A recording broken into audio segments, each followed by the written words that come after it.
nosotros vimos ya en los últimos meses un pedido recurrente de documentos, de detenciones, sobre todo lo percibimos al inicio en personas en situación de calle, en los barrios de la ciudad. A partir de eso elaboramos un proyecto de decreto para que se informe las características de esto, cuál es el impacto, qué es lo que se provocó, que inclusive en el último fallo que se falla, el juez camarista falla en contra de esta intervención.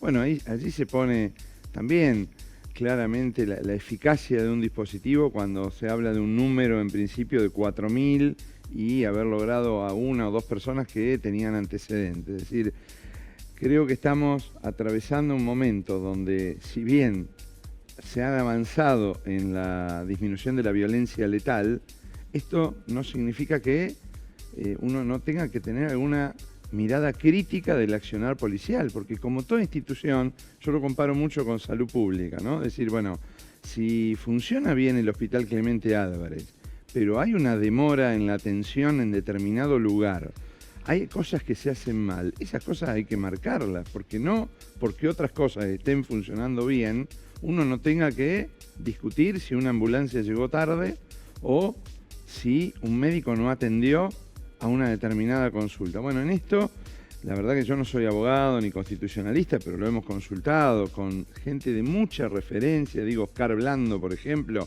que ha trabajado en las reformas constitucionales y todo, y claramente no hay argumentación. Y además, digo, lo de la Gurruchaga, vos lo nombrabas, lo de la Gurruchaga es también otro límite más que se cruza, ¿no? Porque a todos nos pasa, conversábamos estos días, cuando vos estás en el auto o estás caminando y te piden un papel o te piden el carnet de conductor y ya es como que uno se pone un poquito nervioso y tiene 40, 50 años. Un chico de 13 años que viene con la mochila y tiene que sacar la mochila y ver, digo, es una situación que la verdad que es evitable, se pueden hacer otras cosas que mejoran la seguridad y no esto que lamentablemente lleva a un estrés y a una preocupación. Estuvimos, no solo como concejal, sino las mayores fuerzas políticas que hoy se oponen a esto fueron parte del acompañamiento en la Gurruchaga y no eran solamente, estaban los maestros, los padres, la comunidad educativa, preocupados por este accionar que, bueno, que parece ser una clave de época, la exageración y la sobreactuación. Y además, la no posibilidad de recibir una mirada crítica, es decir, ¿para qué está la democracia? Para que sectores digan, bueno, esto no, y no envalentonarse y decir yo quiero vale 4, digamos, porque la verdad que no es así como construimos más democracia, ¿no? Bien, bueno, también vienen sucediendo incorporaciones y mensajes del Ejecutivo en relación a proyectos urbanísticos, te diría megaproyectos, que justamente se hacen a una velocidad donde ingresan en comisión y no tienen demasiada discusión en profundidad. Son espacios públicos, pasó con las últimas 500 hectáreas en relación al parque, hacer un parque industrial y cambiar el valor del suelo.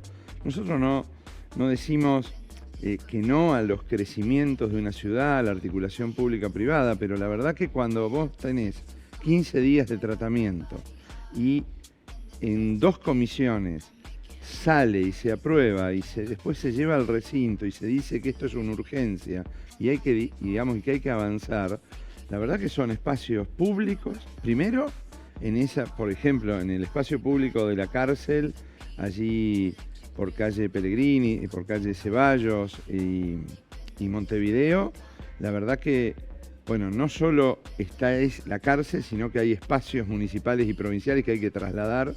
Es decir, veíamos con preocupación esos traslados, porque por ejemplo allí está el CIES y vos tenés que volver a alquilar un lugar para conseguir ese depósito de las ambulancias. Y por otro lado, bueno, los vecinos se enteran por la televisión, o como es la ampliación de las unidades penitenciarias, la 5 y la 12, se enteran familias que tenían huertas en esa zona, se enteran porque llegan un día y ven carteles que van a construir. La verdad que lo planteamos con preocupación, en algunos proyectos nos abstuvimos, en otros votamos en contra, porque nosotros creemos que además es necesaria la participación activa de los vecinos y de las vecinas, es decir, no audiencias públicas, catárticas de las organizaciones, diciendo o planteando su malestar, sino llevando a la posibilidad del voto. Nosotros presentamos un proyecto que tiene que ver con cuando la estructura supera la media manzana o determinados metros cuadrados de construcción, la opinión del vecino puede ser vinculante. Si en la ordenanza de nocturnidad es vinculante un registro de oposición para poner una cervecería, ¿por qué no puede ser vinculante la opinión de los vecinos linderos en relación a que vaya la empresa, el Estado, comentar ese proyecto y que se escuche la voz de las familias que se pueden, digamos, van a ser más familias en la medida que más metros cuadrados se incorporen de obra nueva? Y además, porque nos preocupa los espacios verdes. Cuando nosotros ponemos cemento arriba de un espacio verde, bueno, ese espacio verde se termina. Nos preocupa el acceso al sol y también la tasa, más que la tasa, los servicios que van a llegar ahí, porque ya hay zonas donde el agua ya no es con la potencia que tiene que tener. Bueno, cuando vos haces, si están previstas 4 torres de 23 pisos, vas a incorporar gente, pero además, ¿cuál va a ser el valor? Porque si hay problemas de vivienda, no son para los sectores altos que hay problemas de vivienda. Hay problemas de vivienda para los sectores estudiantiles, los trabajadores. Entonces, destinar esas viviendas a eso es parte de una discusión pública. Y creemos que no puede ser a puertas cerradas en el Consejo en una sesión de 2 horas o en el Ejecutivo con el sector privado. Bueno, nosotros, como bien decías, lo veníamos adelantando. Desde febrero incorporamos proyectos para que se incorpore la vacuna, porque siempre lo dijimos también, la vacuna es una dimensión del abordaje del dengue, no es la única, pero pobreza, desigualdades, cambio climático y el brote del año pasado, digamos, la buena noticia era en ese momento que teníamos una vacuna para prevenir las formas más graves, para evitar las hospitalizaciones y también para disminuir los costos hasta económicos que le pasa a un obrero de la construcción cuando está 20 días en cama posterior a esa enfermedad. Yo creo que, lamentablemente, y voy a hacer, digamos, aparte del enojo y del malestar, porque Rosario y esta provincia fue siempre resistencia a proyectos que desdibujaban la salud pública. Y acá hubo un alineamiento a protocolos nacionales equivocados. Hay un error en la estrategia de vacunación, porque claramente se tomó incorporar de inicio a la población joven sin factores de riesgo. Es la población que menos adhiere a la vacuna. Y por otro lado, vos tenés la población que tuvo dengue o los mayores de 40 años, que son los que más quieren la vacuna, que no pueden acceder. Entonces perdimos tiempo, estamos pidiendo que se libere la vacuna a todos los grupos de riesgo, a todas las edades, por supuesto que lo avala todas las organizaciones que avalan la eficacia de la vacuna, que es de 4 a 60 años, pero ese alineamiento nos hizo perder tiempo que a 2 meses de haber instalado la vacuna, solo el 15% del padrón de los jóvenes accedió. Además, hay algo que ya no se puede discutir más y que es obvio, que la gente no sabe cómo es la campaña de vacunación. Es decir, vos instalás una campaña, pero cada familia no sabe si te van a llamar, si tenés que ir. Un sector va al privado, fue a las farmacias, el sector más criterioso y el Colegio de Farmacéuticos está vacunando a la población de riesgo mayores de 40 años y que tuvieron dengue.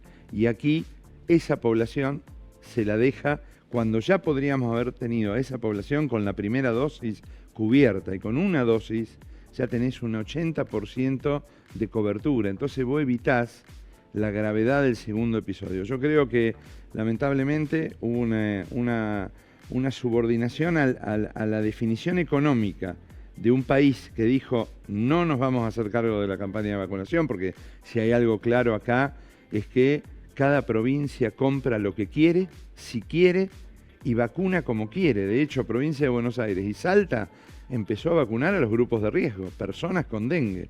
Y nosotros aquí empezaron a vacunar a lo que definió el Estado Nacional.